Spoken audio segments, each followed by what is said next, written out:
रानू चिड़िया की दो ननदें थी। रानू का पति मजदूरी का काम किया करता था। बेचारी रानू चिड़िया अपनी नन्ना से बहुत प्यार करती थी, मगर उन दोनों का तो रानू चिड़िया से जरा भी लगाव नहीं था। भाभी, हम कॉलेज जा रहे हैं, थोड़े पैसे तो दे दे। हाँ हाँ, क्यों नहीं। अभी बुलबुल मेरी सिलाई के 500 रुपए दे के गई है। आप दोनों ये ले जाएं और संभल कर जाना। ये क्या भाभी, बस 500 रुपए? इतने में हम तीनों का खर्चा नहीं हो पाएगा। कम से कम 2000 रुपए दो। रीना टीना, इतने रुपए तो मेरे पास नहीं है। हाँ हाँ, अगर होंगे भी तो क्यों दोगी हमें? रहने दो रीना, हम आज कॉलेज ही नहीं जाते। हाँ टीना, तूने एकदम सही कहा।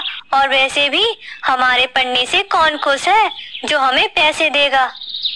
अपनी बहनों की ये बातें टीटू चिड़ा सुन रहा था और वो बोलता है, टीना रीना, ये कौन सा सलीका है अपनी भाभी से बातें करने का? और जब रानो कह रही है उनके पास पैसे नहीं है तो नहीं होंगे, वो आपसे झूठ क्यों बोलेंगी? रहने दे भैया, माँ के जाने के बाद आप भी भाभी की साइड ही लेते हो। हम दोनों को तो अभी से पराया कर दिया आपने। टीटू जी, क्यों डांट रहे हो मेरी ननदों को? ये तो मेरी प्यारी ननद है, मुझे इनका कहा जरा भी बुरा नहीं लगता। इसलिए आज के बाद हम ननद भाभी के बीच आप नहीं बोलेंगे। इतना कहकर रानू चिड़िया अपनी पड़ोसी गौरी कौवी के घर जाती है।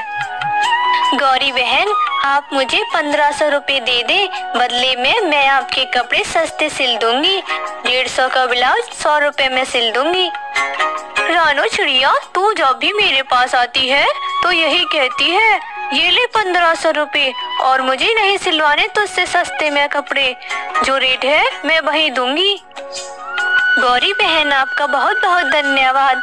अब मेरी दोनों ननद कॉलेज जा पाएंगी। रानो, तुम दिन रात मेहनत करती हो, आंखें फोड़कर कपड़े सिलती हो और उन दोनों को खूब लाड़ प्यार करती हो, फिर भी वो तुमसे ठीक से बात तक नहीं करती। मैं कहती हूँ उनकी शादी कर दो। और वैसे भी उन तीनों की तो अब शादी की उम्र हो गई है। ठीक है गौरी बहन, मैं आज ही उनसे बातें करूंगी, मगर दोनों लड़के अच्छे परिवार से तो होने चाहिए ताकि मेरी ननद जीवन भर खुश रह पाए। ऐसा कहकर रानू चिड़िया अपने घर आ जाती है और उन दोनों को पैसे दे देती है। दोनों बिना कुछ बोले ही कॉलेज चली जाती है।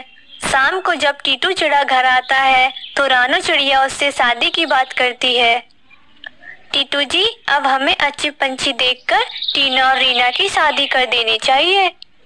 हाँ रानू जी, सोचता तो मैं भी यही हूँ, मगर अमीर पंछी हम गरीबों से क्यों रिश्ता करेंगे? और हमारे पास तो देने के लिए कुछ भी नहीं है। टीटू जी, आप ऐसा क्यों बोल रहे हो? चाहे कुछ भी हो जाए, शादी तो हम दोनों की धूमधाम से करेंगे, वो भी अच्छे पंछियों के साथ, चाहे फिर हमें कुछ भी करना क्यों ना पड़े। ऐसे बातें करते करते वो सो जाते